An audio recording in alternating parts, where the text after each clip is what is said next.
એ સાહેબ કળિયુગનો રાજા કહેવાય મારી મેરડી.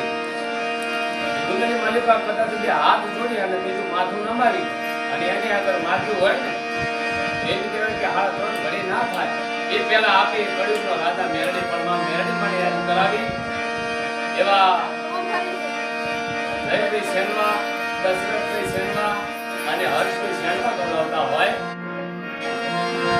અરે ગા